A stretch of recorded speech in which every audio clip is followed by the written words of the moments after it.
ගංවතුර පාලනය හා කොළඹ නගරයට අලංකාරයක් එක් කරන බීරේ වැව අද අගනුවර ගඳගස්වන අවලස්සන ස්ථානයක් බවට පත්වෙමින් තිබෙනවා.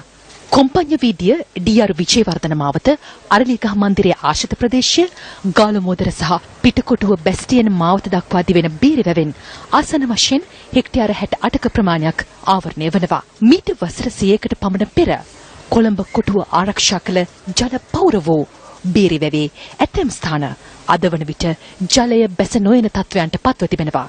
කොළඹ බැස්ටියන් මාවත සහ කොළඹ කොටුව දුම්රිය පොළ ආශ්‍රිතව පිහිටා ඇති කොටස ඊට නිදසුනක්. හුණුපිටිය ගංගාරාමයේ ආශ්‍රිත ප්‍රදේශයෙන්ද සති කිහිපයක සිට දැඩි දුර්ගන්ධයක් ඇතිව තිබෙනවා. හුණුපිටිය ගංගාරාමයේ සීමා මාලකයට ළඟා වීමට නොහැකි තරම් අද වන විට මේ දුර්ගන්ධය තීව්‍ර වී තිබෙනවා. මේ බැව 1980 දශකයේ ඉතාමත්ම පැහැදිලි ජලයක් තිබිච්ච වැවක්.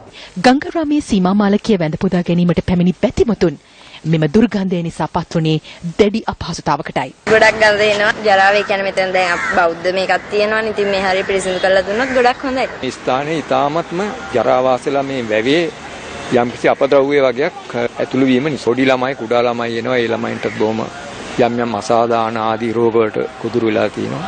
බීරේ වැවේ කාණු පද්ධතියට වෙනස් ස්ථානවලින් ජලය බැහැර කරන කාණු පද්ධති කිහිපයක්ම සම්බන්ධ වී ඇති අතර ඒවායින් විවිධාකාරයේ අපද්‍රව්‍ය මුදා හැරෙන ආකාරය දැකගත හැකියි. පැලැස්තර විසඳුම් වලින් ඈත් වී මෙම තත්ත්වය වැළැක්වීමට ගන්නා ක්‍රියාමාර්ග මොනවාද? විශේෂයෙන්ම අපි දැනට සොයාගෙන තියෙන කාරණා අනුව අනවසර පදිංචිකරුවන් 800ක් පමණ බීරේ වැවේ කෙළවරක සිටනවා. ඒ උදවිය ඇති කරන අපද්‍රව්‍යයත් ඒ වගේම විවිධ කර්මාන්තශාලා සහ ව්‍යාපාර මගින් අපද්‍රව්‍ය බේරවලට නිකුත් කිරීමත් කියන කාරණාව තුළ ඇල්ගි විශේෂයක් මතුවලා ඒ ඇල්ගි විශේෂය තුළ දුගදක් හමන තත්ත්වයට පත් වෙලාද. මේ වගේම අපි දැකලා තියෙනවා තෙල් තට්ටුවක් වැනි එයර් එකක් වතුරට පාවෙනවා. ඉතින් අපි ඒ සම්බන්ධව වතුර පරීක්ෂණයට ලක් කළා. ඒ සම්බන්ධව කෙටි කාලෙට දෙන්න පුළුවන් විසඳුම් මේ දලා අපි කටයුතු කරගෙන යනවා. මම ඉන්නේ පිට්ටනියක නෙමෙයි. කොළඹ බේරේ වැවේ. මේ වැව මොනතරම් දූෂණය වෙලා තියෙනවද කියනවා නම් නහයක් තියෙන මිනිස්සෙක්ට මේ ආසන්නේ ඉන්න හරි අමාරුයි. වැස්සක් වැහලා ගම් වතුර ඇති වුණාමත් අපි බේරේ වැව ගැන කතා කරනවා. වැස්ස නැති කාලටත් මේ දුගඳ නිසා බේරේ වැව ගැන කතා කරනවා. හැබැයි පහුගිය කාල සීමාවෙම කරපු එකම දේ මේ ප්‍රශ්න ගැන කතා කර ඉඳපු එක විතරයි.